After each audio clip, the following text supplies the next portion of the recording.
Elle vous présente les JT du week-end sur M6, le 12-45 et le 19-45. Et depuis la saison dernière, on la retrouve aussi toutes les semaines sur W9 à la présentation d'Enquête criminelle, le magazine des faits divers, avec un numéro inédit ce soir à 20h55. Nathalie Renou s'était aussi illustrée sur M6, on s'en souvient, pendant l'Euro aux côtés de David Ginola. Elle est ce matin en direct avec nous sur Europe 1. Bonjour Nathalie Renou. Bonjour Thomas. On va commencer par Enquête criminelle. Vous avez repris la présentation de ce magazine qui marche très bien le mercredi soir sur M6. C'est un genre... Non, sur W9. Sur W9. C'est un genre que vous appréciez particulièrement, les faits divers, parce que généralement les journalistes d'actu général ont un peu tendance à regarder les faits divers de haut. Non, moi je regarde rien de haut et j'aime tout de manière générale. Et les faits divers en particulier parce que c'est toujours intéressant, c'est toujours des parcours de vie chaotiques et c'est ça qui m'intéresse dans le fait divers. Ouais, vous avez suffisamment de moyens pour tourner des reconstitutions et mener les enquêtes dans cette émission ? Oui, cette émission elle est faite avec beaucoup de délicatesse parce que les affaires qu'on traite sont des affaires complexes. On rencontre des gens endeuillés. C'est le cas par exemple de l'affaire de ce soir où on est allé interviewer une mère qui pendant 30 ans s'est battue pour connaître la vérité sur la mort de sa fille. L'affaire Maïri, c'est ça ? Exactement, l'affaire Christelle Maïri. Et on ne traite jamais d'une affaire lorsque notamment les proches de la victime ne veulent pas parler. Donc ça voilà. nécessite beaucoup de temps d'enquête. Exactement, ça nécessite du temps d'enquête en amont pour savoir trouver les bonnes affaires, celles justement où les interlocuteurs accepteront de nous parler. Et puis ensuite, voilà, il faut de la reconstitution, il faut mener l'enquête soi-même. Donc, où est-ce que vous les trouvez d'ailleurs, tous ces faits divers ? On a des contacts avec les cabinets d'avocats, on a des contacts avec la justice et puis en plus on lit la presse. Ouais, dans la presse locale exactement, aussi beaucoup. Exactement. Ouais. Et vous ne marchez pas trop dessus avec les autres émissions du même genre ? Faites entrer l'accusé, Crime, il y a la nouvelle émission de Christophe Ondelat aussi sur France 3. Il y a de la place pour tout le monde ? Je ne sais pas s'il y a de la place pour tout le monde, mais en tout cas il y a de la place pour nous. C'est ce que nous disent les téléspectateurs qui nous sont fidèles. Nous on a, on va dire, le privilège de l'âge. On est les plus anciens, ça fait 8 ans qu'on existe, Enquête criminelle, donc il y a un savoir-faire, il y a un sérieux, et puis il y a une fidélité aussi des téléspectateurs. Donc moi je préfère regarder ma ligne votre d'eau. couloir, c'est ça, voilà, votre ligne d'eau. La plus ancienne sur la TNT, parce que entrer l'accusé est un petit peu antérieur sur France 2. On vous retrouve aussi à la présentation des JT du week-end sur M6, Nathalie Renou. Le rythme du week-end, c'est pas trop éprouvant, ça vous coupe pas trop de votre famille par exemple ? C'est particulier. Je ne sais pas si c'est éprouvant, mais c'est très particulier. Maintenant, j'y suis habituée. Au début, ça a été un choc. Parce que vous vous retrouvez avec du temps libre quand tout le monde travaille. Donc ça aussi, il faut s'y faire. Et vous vous retrouvez à travailler intensément quand tout le monde vous invite à sortir le soir. Donc il faut s'habituer à dormir peu la nuit, sur un temps rétréci, celui du week-end, si vous voulez continuer à avoir une vie sociale. Et puis, il faut s'organiser effectivement avec ses enfants. C'est un peu particulier aussi pour eux.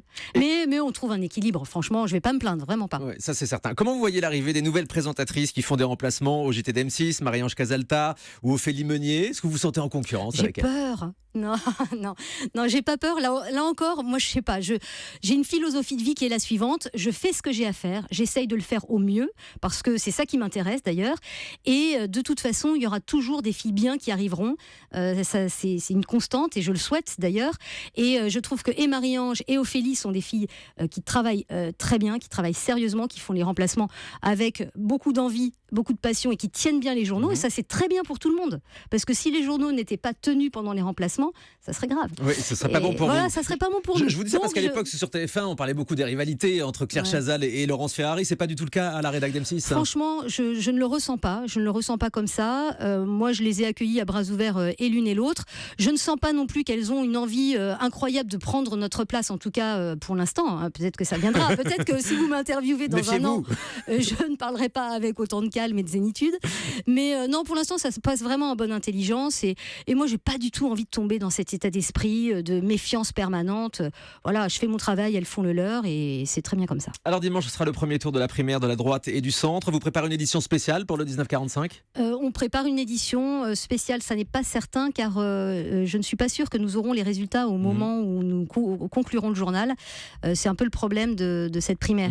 Ça tombera plus tard dans la soirée. Un peu plus compliqué que pour des élections classiques et officielles.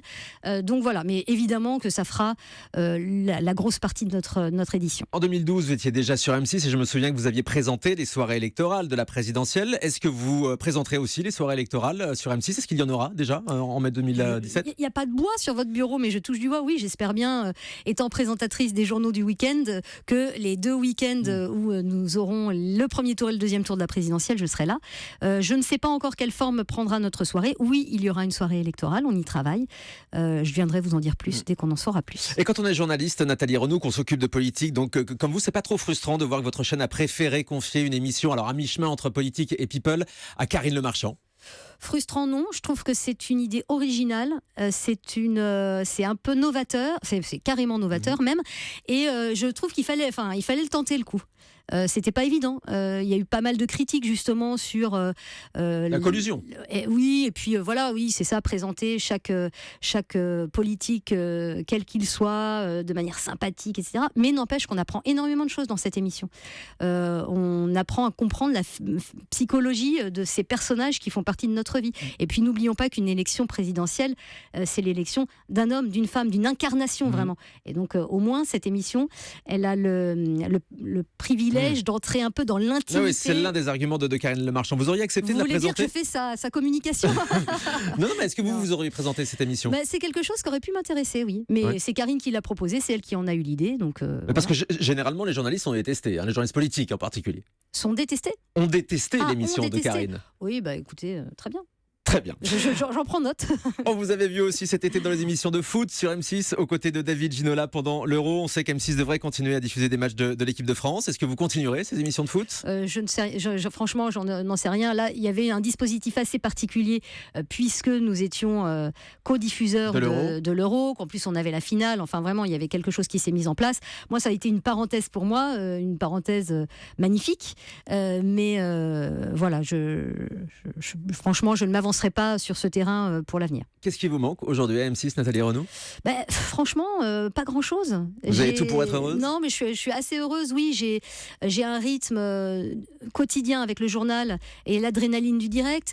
J'ai un rythme plus calme et plus posé, plus en amont avec Enquête criminelle, qui est une hebdo. Je m'engage aussi au sein d'M6 avec la Fondation M6, qui est une fondation pour les prisons. Donc ça, c'est à titre un peu plus personnel, mais ça donne du sens aussi à ma présence au sein de ce groupe. Donc je suis une femme heureuse. Une femme heureuse, ça fait plaisir.